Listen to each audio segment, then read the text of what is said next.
The bridge of the GFS Valiant was a symphony of shrieking alarms and the percussive blasts of exploding consoles. Sparks rained down like malevolent stars, and the deck plates shuddered with each Cathar weapon impact. Hull breaches on decks 7 and 9. An officer's voice, strained to the breaking point, cut through the din. Shields at 12% and failing.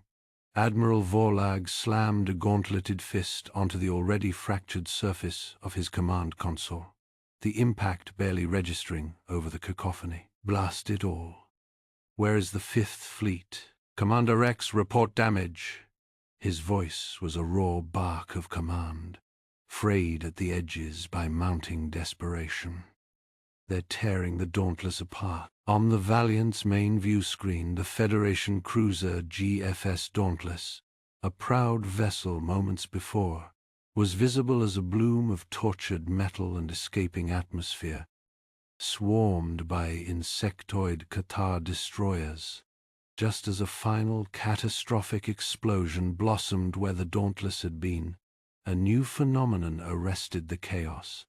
From the inky blackness, multiple sleek, matte black warships, utterly devoid of Federation markings or any known insignia, shimmered into existence, as if shedding cloaks of pure void. Before the bridge crew could even draw a collective breath, this silent squadron unleashed a perfectly coordinated volley of incandescent energy, lances of an unknown spectrum that tore into the Cathar flank. The effect was instantaneous and devastating. Cathar ships, moments before victorious, simply disintegrated or were crippled, their aggressive swarm thrown into disarray. Vorlag stared, his fists tight, disbelief warring with a sudden unwelcome flicker of hope. "What in the void?" he breathed. Then his command voice reasserted itself, booming over the tactical net. "Unidentified fleet. This is Admiral Vorlag of the GFS Valiant. Identify yourselves immediately."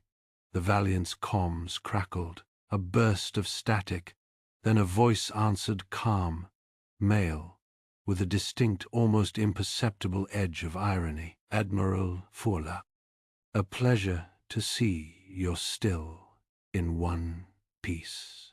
It's been some time." A cold dread, sharp and familiar, pierced through Vorlag's shock. His voice, when he found it, was tight with a dawning, horrifying recognition. That voice. "Skora? Cadet Michael Skora? Is that you? You were discharged." The reply came back cool and utterly unruffled. "It's Commander Skora now, Admiral. And this is my fleet." A slight pause, laden with unspoken history. "We're here because, frankly, you looked like you needed the help."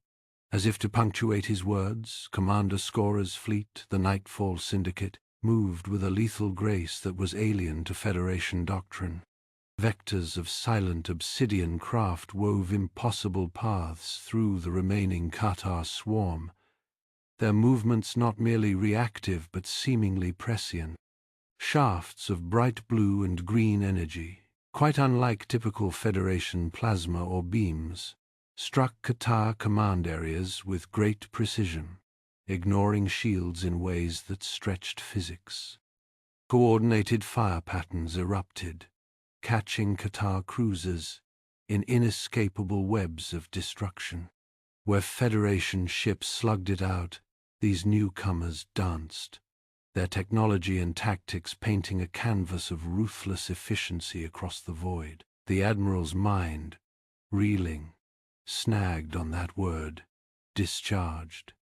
The bridge of the Valiant dissolved, replaced by the austere, wood-paneled tribunal chamber of Starfleet Academy. A younger Michael Skora stood before them, his uniform immaculate but his eyes holding a spark of defiance, or perhaps just unwavering conviction. Then Instructor Vorlag presided, his face a mask of stern disapproval. "Cadet Scorer," Volag's voice from the past echoed, cold and resonant. "You are charged with gross insubordination, willful disregard for established combat doctrine, and reckless endangerment of multiple simulated commands during the Titan Prime exercise." Scorer's voice, though respectful, had been firm. "Instructor, my tactics, while unorthodox, resulted in 0 simulated casualties and the complete achievement of all primary and secondary objectives. Standard doctrine predicted a 70% loss rate." Volag had leaned forward, his gaze like ice. "Doctrine exists for a reason, Cadet, to ensure order, discipline, and predictability. Your methods diverge, your reasoning vague. You are a volatile element, Scorer, unsuited for command aboard a starship. This tribunal finds you responsible. You are hereby discharged from Starfleet." The memory seared, sharpening Volag's present fury. Back on the Valiant's bridge, the immediate Cathar threat was visibly collapsing under the Nightfall Syndicate's assault. Volag, his face flushed with a mixture of profound shock, wounded pride, and raw indignation, stabbed a finger towards the view screen where Scorer's flagship, a larger, more menacing version of its escorts, directed the battle. "Commander Scorer," he roared into the comms, "you will stand down this unsanctioned fleet immediately. Power down your weapons and prepare to be boarded. You are operating outside Federation authority." Miles away, on the bridge of Scorer's flagship, the Nightshade First Officer Thea Viol, a Vorkarian whose towering intellect was reflected in her intensely analytical, multifaceted eyes, impassively observed the unfolding battle on her myriad holographic displays. The devastating efficiency of Scorer's tactics, the chaotic retreat of the Qatar, and Admiral Volag's entirely predictable outrage were all data points, logged and processed with cool detachment. Commander Scorer's voice, still infuriatingly calm, returned over the comms. "With all due respect, Admiral, no. My fleet operates under a separate, undisclosed directive. We will continue to engage the Qatar threat until all Federation lives and assets in this sector are secure. I suggest you focus on your remaining fleet, Admiral." The Qatar, what remained of their formidable attack force in the Valiant's immediate vicinity, seemed to agree with Scorer's assessment of the situation. Having suffered crippling, incomprehensible losses in mere minutes, their formations shattered, they broke off their attack on Volag's battered flagship and began a disorganized, panicked retreat, vanishing back into the void from whence they came. The immediate, overwhelming threat had abated, replaced by an equally overwhelming and far more complicated human one. Admiral Volag watched them go, his chest tight, his mind a storm. He was seething at Scorer's blatant defiance, at the inexplicable existence of this ghost fleet, yet a cold knot of undeniable truth sat in his gut. The Valiant had survived because of them. He turned to his communications officer, his voice rough. "Get me a top priority maximum encryption channel to Federation High Command. Subject, urgent. Rogue human fleet commanded by the discharged ex-cadet Michael Scorer, engaging Qatar forces in Sector Gamma." Aboard the Nightshade, Scorer issued a series of crisp commands. "All wings secure the immediate area. Initiate search and rescue for Federation survivors. Tactical, begin full analysis of the engagement. I want to know everything these Cathar threw at us and how they broke." First Officer Thea Viel, without a word, adjusted her displays, her fingers flying across ethereal controls as she meticulously recorded data on Qatar retreat patterns, weapon signatures, and the precise, devastating combat performance of the Nightfall Syndicate. Her own faction would find this information, illuminating. Back on Earth, meanwhile, light years away, the admirals of Federation High Command were already at each other's throat. Holographic projections flickered around the circular table in the dimly lit war room of Starbase Gamma, each admiral's face etched with a mixture of concern and outright fury. Insubordination, that's what this is. Open and blatant insubordination. Admiral Parvati, a stern, older woman with steel-gray hair, pulled back in a tight bun, slammed her fist on the table, causing several of the holographic projections to waver. Skora was discharged. He can't lead at all, not even new ships. Admiral, with all due respect, Jackson said calmly. Skora did save the Valiant.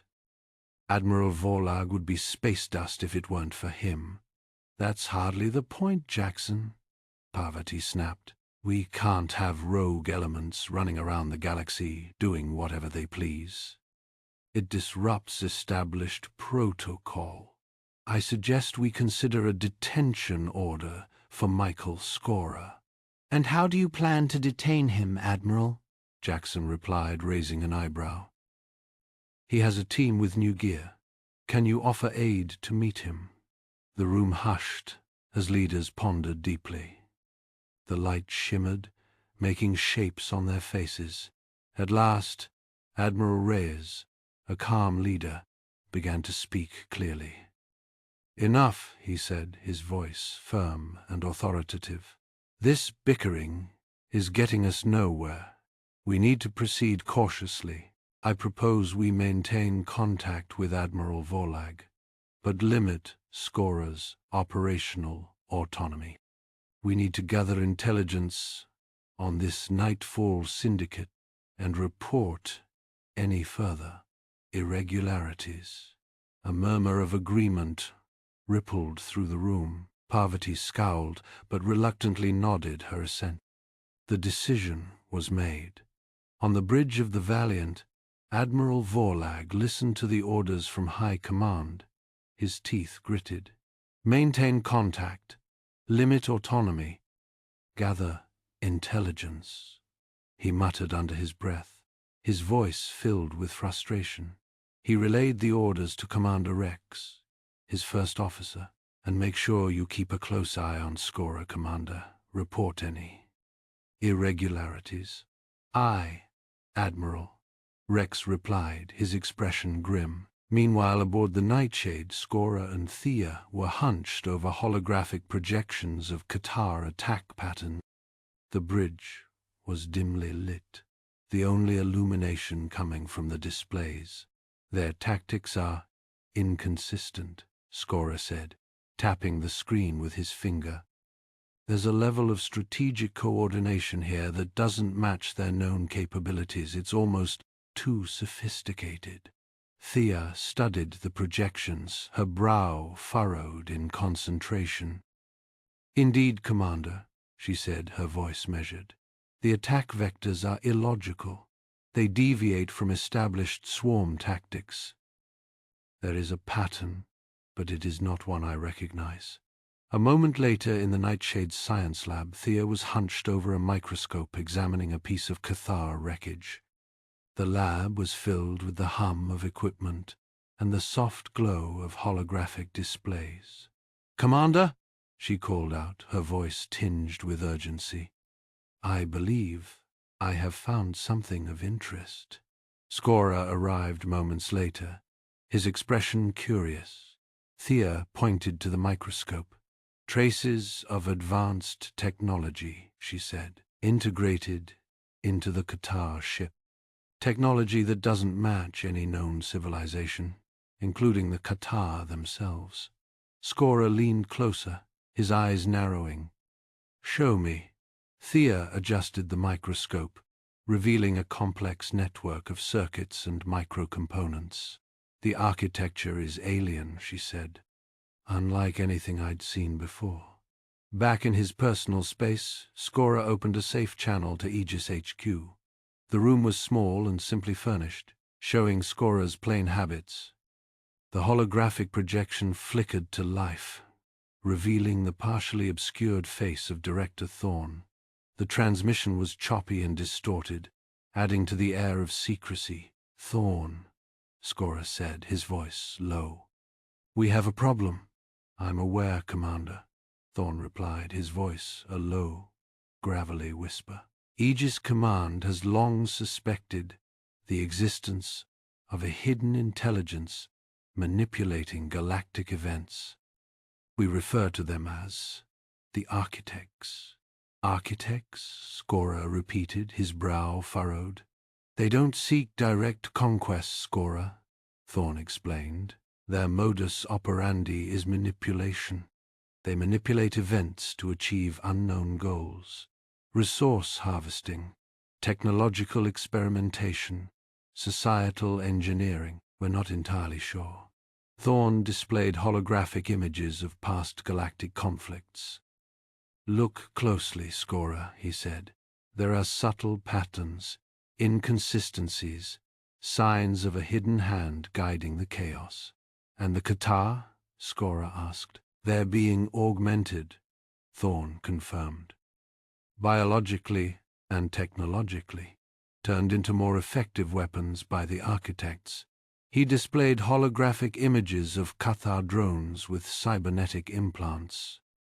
"They're pawns in a much larger game, Scorer." On the bridge of the Valiant, Vorlag, consumed by suspicion, ordered his communications officer to attempt to eavesdrop on Scorer's Aegis Command transmission. "Sir, I'm detecting a secure comms channel from the shadow," the officer reported, attempting access.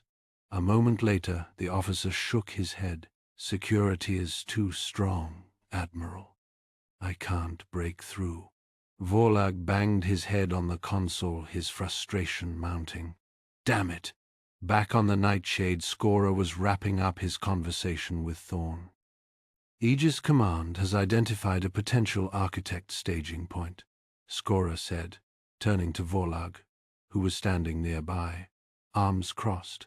"A set of precursor ruins located in a nebula near the Qatar border. I intend to investigate." Vorlag stiffened. "I must protest, Scorer. My orders are to limit your autonomy." Scorer turned to face him, his expression calm but firm. "With all due respect, Admiral, the Architect threat supersedes those concerns. You are welcome to observe, but I will not be deterred." In her quarters, Thea recorded her observations in her log. "Admiral Vorlag's inability to adapt to the changing situation is noteworthy," she said, her voice detached and analytical.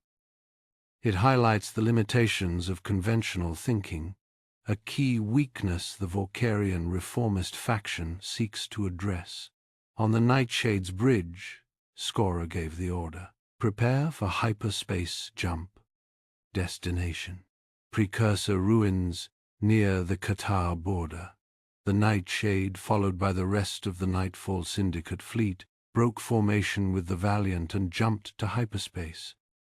The stars stretched and blurred as the ships accelerated to faster-than-light speeds. On the bridge of the Valiant, Vorlag watched as Scorer's fleet disappeared into hyperspace.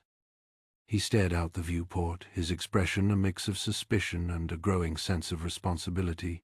"Set a course," he ordered, his voice low but firm. "We're following them. At a discreet distance, of course." Back on the Nightshade, Thorne contacted Scorer again. "The Architects are likely aware of your presence, Scorer," he warned. "They're preparing a trap. Proceed with caution." Scorer acknowledged the warning, a glint of excitement in his eyes. "Then let's surprise them," he said, a smile playing on his lips. "Thea, prepare a series of deceptive maneuvers. I want to throw off their sensors, Let's give these architects a little taste of human ingenuity. Theavil's voice cut through the tension on the Nightshade's bridge. Commander, we are approaching the nebula. Signal disruption is rising sharply. Skora, leaning back in his command chair, clasped his hands. As anticipated, the Founders wouldn't leave their knowledge unsecured. What kind of interference are we talking about, Thea? Artificial, she stated, her Vorkarian precision evident. A complex layering of electromagnetic and gravitational distortions designed to mask the ruins' presence. Standard navigational protocols are unreliable, to say the least. Skora grinned, a glint in his eye. Good. Standard is boring. Plot a course, Thea. But disregard those protocols. I have a feeling about this. Thea raised a skeptical eyebrow, but her fingers danced across the console. Commander, with all due respect, relying on feelings is hardly a sound basis for interstellar navigation. Humor me, Skora replied, rising from his chair. He moved to the main viewport, gazing at the swirling colors of the nebula. Small corrections, Thea. Veer 5 degrees to port. Now 3 degrees starboard. Reduce speed by 0.05%. Thea, though clearly unconvinced, followed his instructions. Commander, these course corrections appear random. We are deviating significantly from the optimal path. Optimal for whom? Skora countered, a hint of amusement in his voice. Trust me, Thea. Sometimes the best way to find something is to get lost first. Minutes stretched into an eternity as the Nightshade plunged deeper into the nebula. The sensor interference intensified, blurring the viewport with static. Thea's frustration was palpable. Then, without warning, the interference cleared. Before them, impossibly vast and eerily silent, hung the ruin. By the void, Thea breathed, momentarily forgetting her skepticism. A fragment of a Dyson sphere, a colossal structure, shattered and scarred, its metallic surface pitted with craters and rent by colossal tears.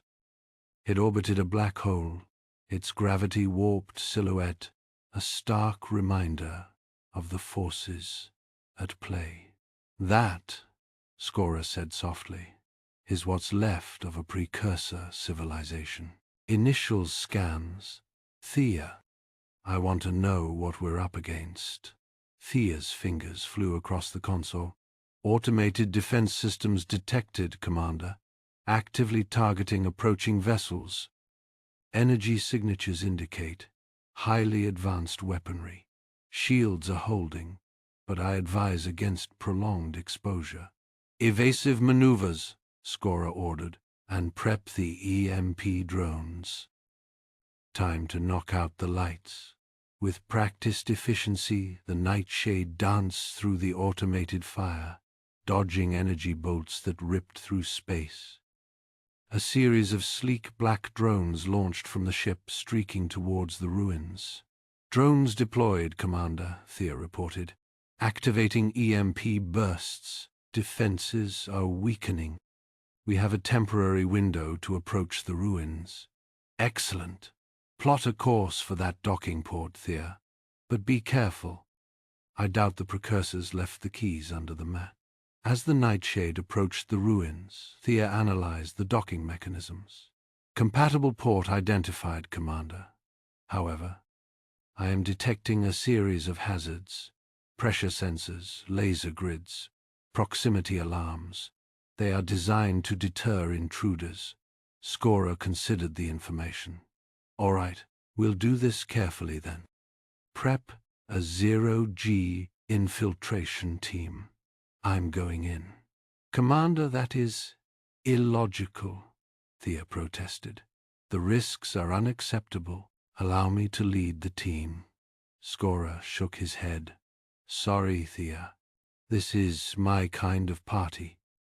Besides, I need your analytical skills on the inside. Gear up. Minutes later, Skora, Thea, and a small team of heavily armed specialists floated through a breached section of the ruin's hull. The interior was a chaotic jumble of twisted metal and shattered machinery, gravity fluctuating wildly, one of the team members reported. Life support is offline. Recommend caution.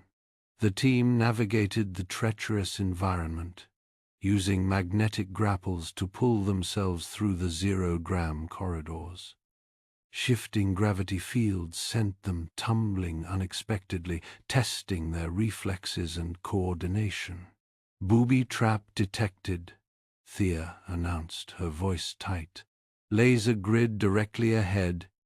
I am attempting to bypass it.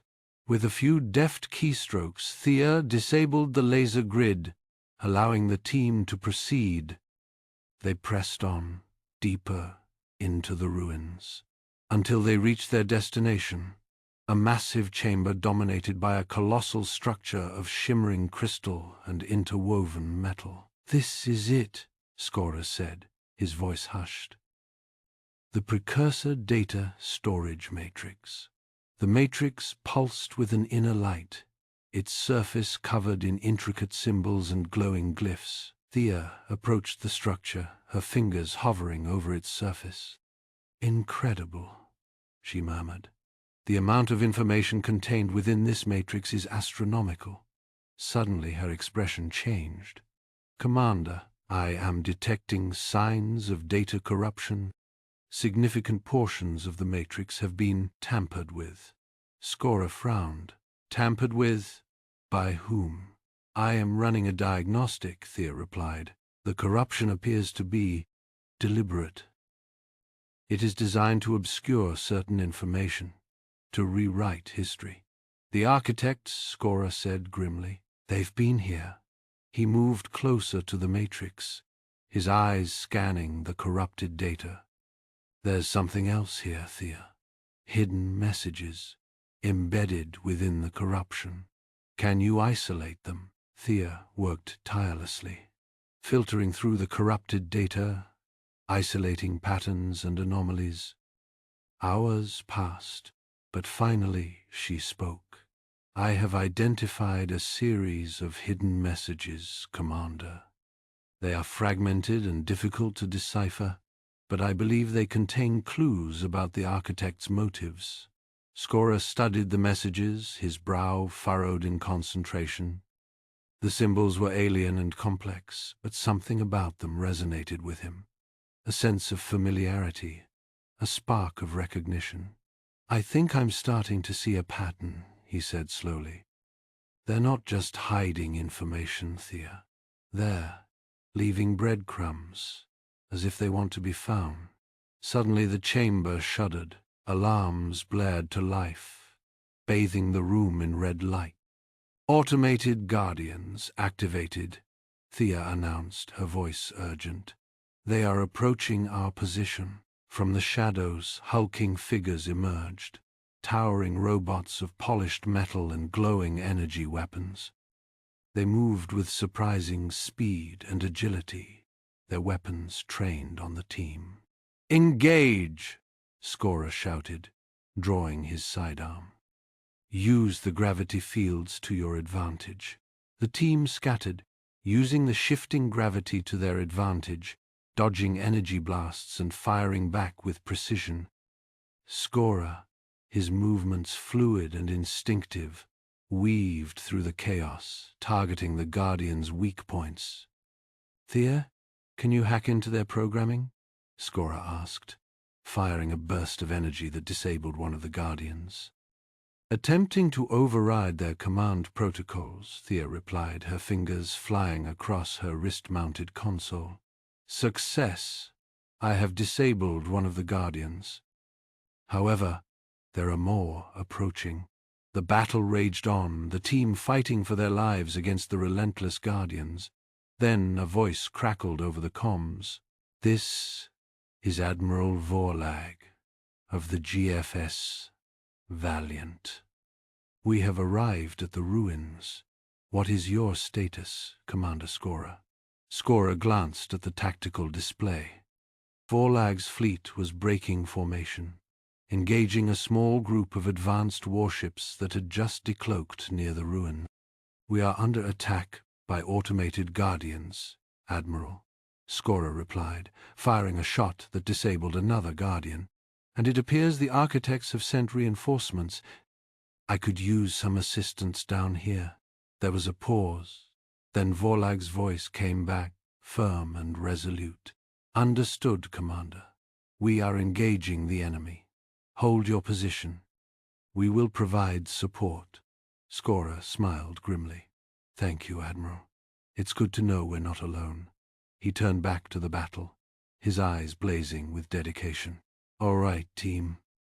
Let's show these tin cans what happens when they mess with humanity."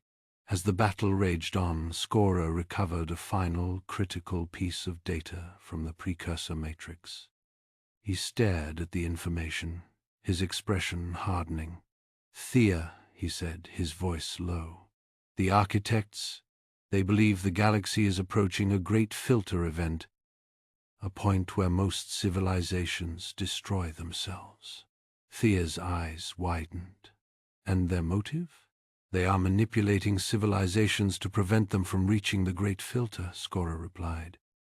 "Even if it means sacrificing individual species or technological progress, they're twisting this goal to their own ends." "And their next target?" Thea asked, dread creeping into her voice. Scorer's gaze was grim. "The Federation core worlds. They believe we are on the verge of developing technologies that will trigger the great filter." The bridge of the Valiant fell silent as Admiral Vorlag concluded his presentation. Holographic projections of precursor glyphs and complex energy signatures hung in the air, a silent testament to the insidious threat they now faced. Around the massive conference table, the Federation High Command sat in stunned silence.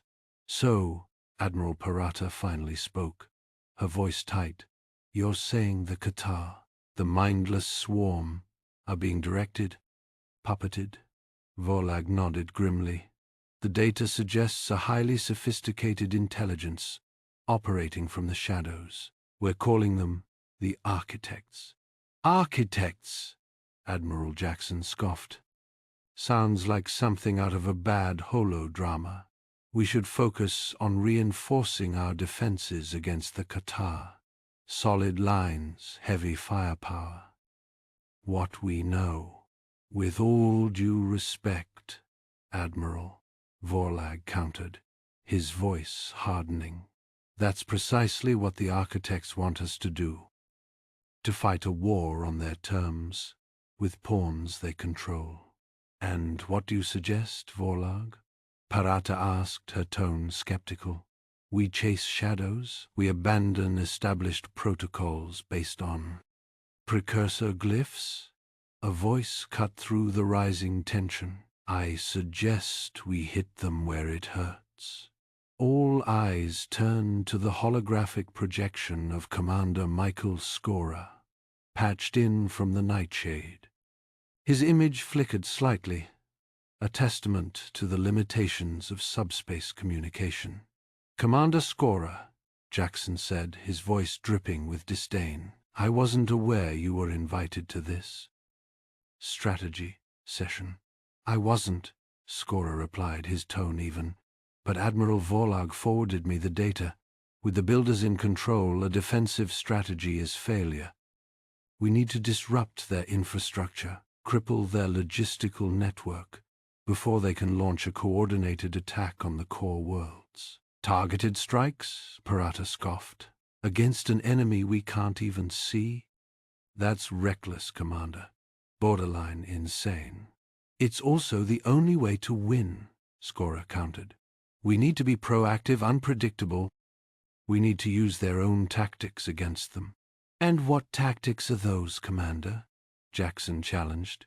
"Insubordination? Endangering your crew? Disobeying direct orders?" Before Scorer could respond, a new voice entered the fray. The commander's analysis. Sound. First Officer Theaviel's holographic projection appeared beside Scora's. Her Vorkarian features were impassive, but her words carried weight.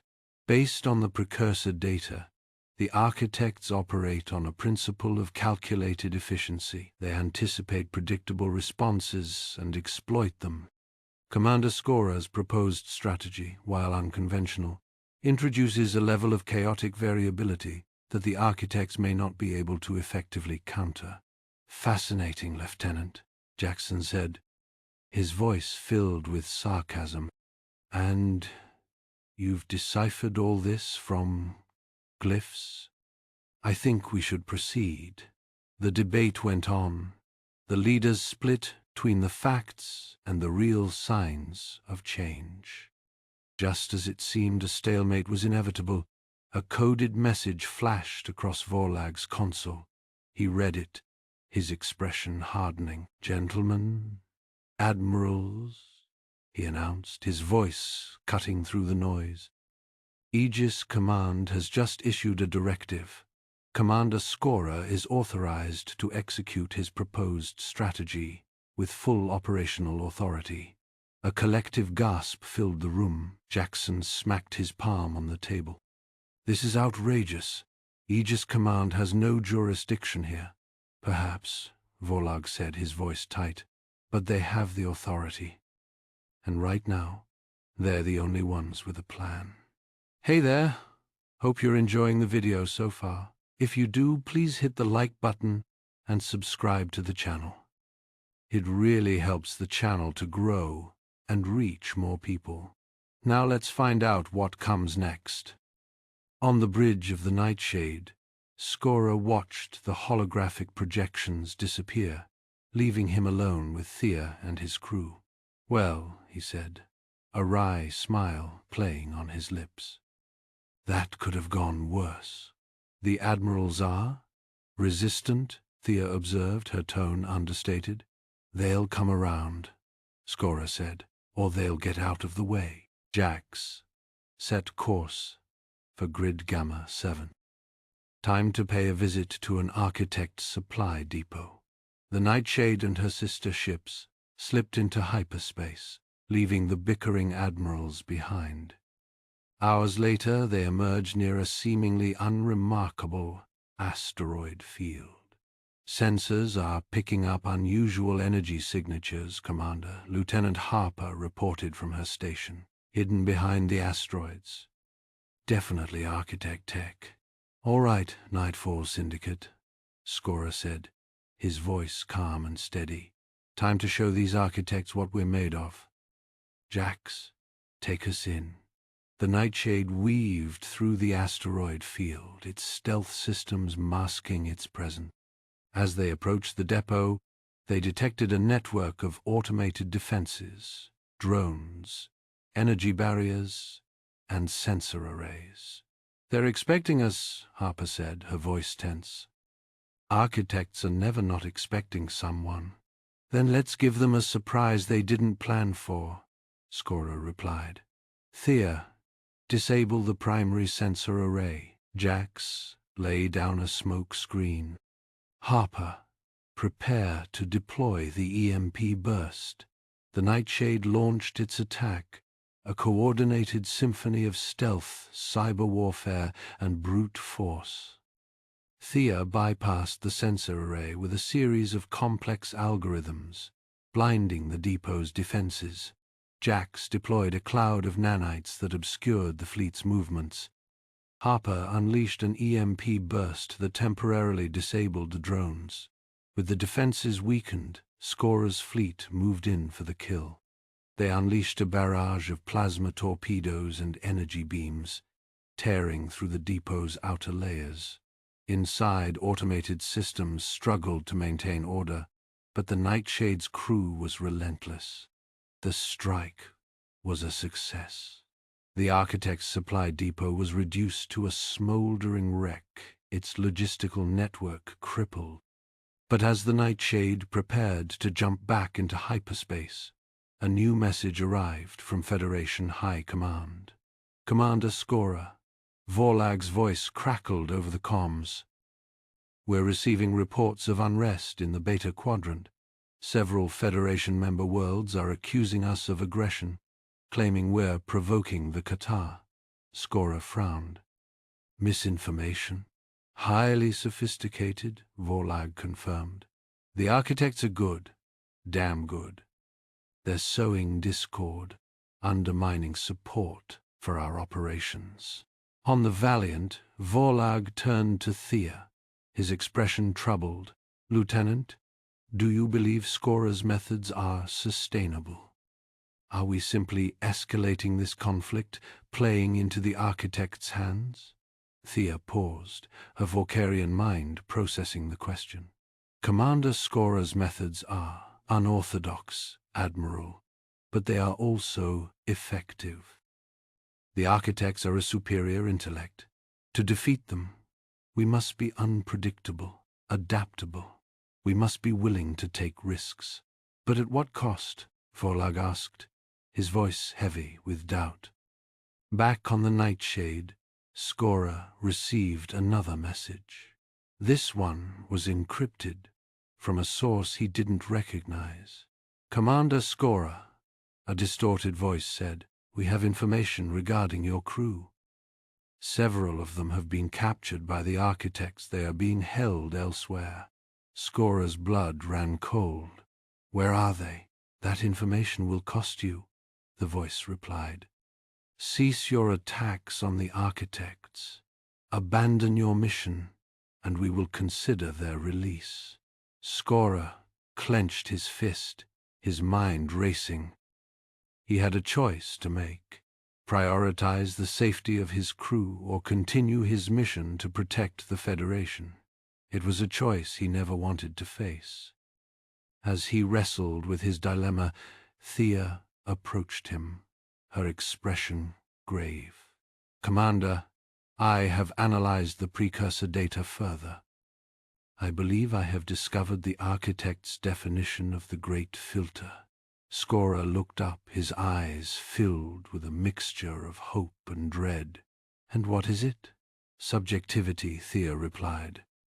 They believe that civilizations that fail to embrace their vision of galactic stability are flawed. They see themselves as the arbiters of progress, guiding the galaxy down a path they deem necessary.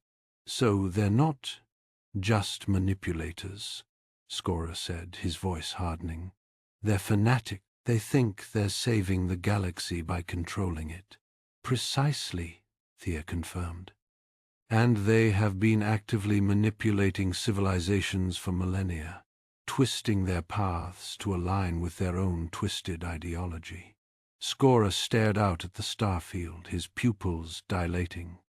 The architects were far more dangerous than he had ever imagined. They were not just an enemy to be defeated, but a force to be exposed, a lie to be unraveled. He knew what he had to do. He had to shift his strategy, focus on exposing the architects' true motives and undermining their influence within the Federation. But to do that, he needed information. And to get that information, he had to make a deal with the devil. Just then a new alert blared on the Nightshade's bridge. Commander, Harper said, her voice urgent. We've detected a high-level communication originating from within Aegis Command. Encrypted, but it's being transmitted to an architect relay. Skora's eyes narrowed. Run a decryption sequence. I want to know who's talking to the enemy. Moments later, the message was decrypted. Skora stared at the screen, his face paling. The message was from Director Thorne, his mentor, the man who had recruited him into Aegis Command. The message read, Phase 1 complete. The pawn is in position. Initiate Phase 2. The air in the Aegis Command black site hung thick with tension. Skora stood before Director Thorne, the man who had recruited him, the man he had trusted, now revealed as an architect agent. Thorne, his face etched with a chilling calm, sat behind a reinforced console, a single red light pulsing ominously. You misunderstand, Michael, Thorn said, his voice devoid of emotion. The architects offer order, stability, a galaxy free from the endless cycle of conflict. Humanity, left to its own devices, is a chaotic variable, a threat to that order. Scora's eyes narrowed. Order at the cost of freedom?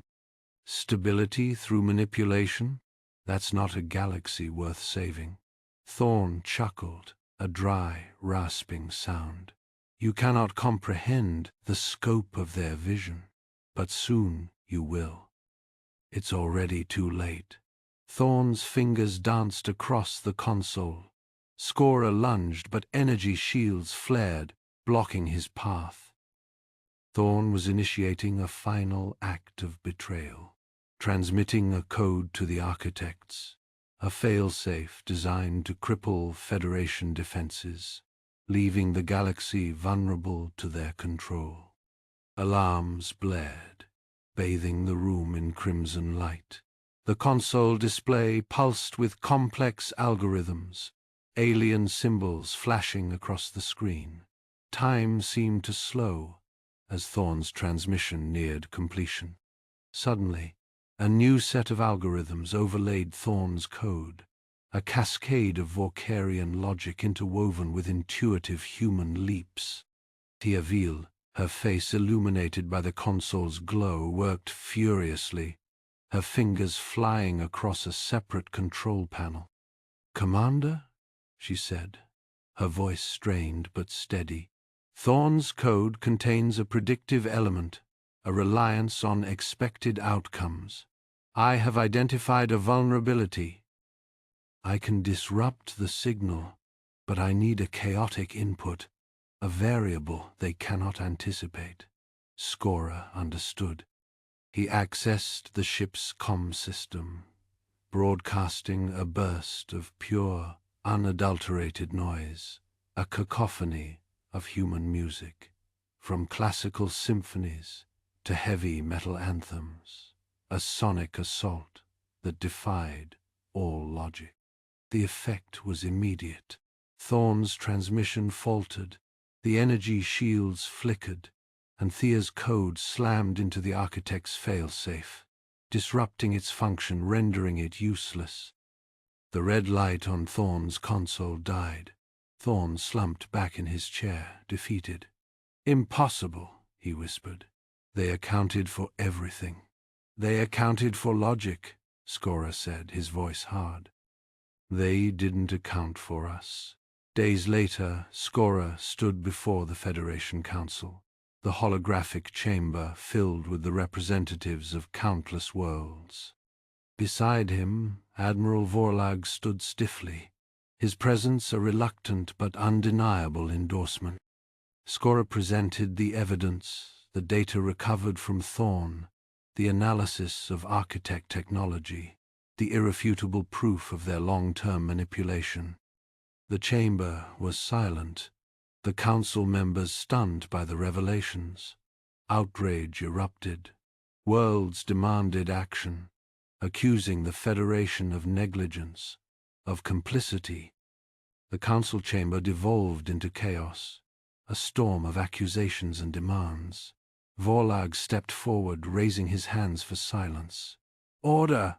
he barked, his voice echoing through the chamber. "This council will maintain order, but we must acknowledge the truth. We were blind, we were manipulated, and we were saved by a man whose methods we questioned, whose actions we condemned." He paused, his gaze fixed on Scora. "Commander, Scora's tactics are unorthodox, but they were effective. We owe him a debt we cannot repay." Scora stepped forward. "The architect's weakness is not technological, it's conceptual. They operate on predictable models, on calculated probabilities. They cannot comprehend human chaos, our capacity for illogical leaps of faith, for unpredictable innovation, for refusing to accept the inevitable." The scene shifted to the blackness of space, where the Nightshade led a fleet of Black Ops warships towards a hidden dimensional nexus, the Architect's central communication hub. The attack pattern was unlike anything the galaxy had ever seen. A chaotic, unpredictable dance of ships, each maneuvering independently, exploiting every weakness, defying all conventional strategy. Inside the Nightshade, Thea worked at her console, her fingers flying across the keys. "Commander," she said, "I have implemented the algorithm.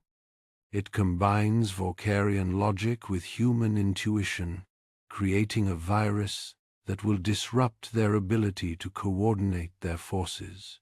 The battle raged, a chaotic ballet of energy and destruction, but slowly, inexorably, the Architect's defenses began to crumble.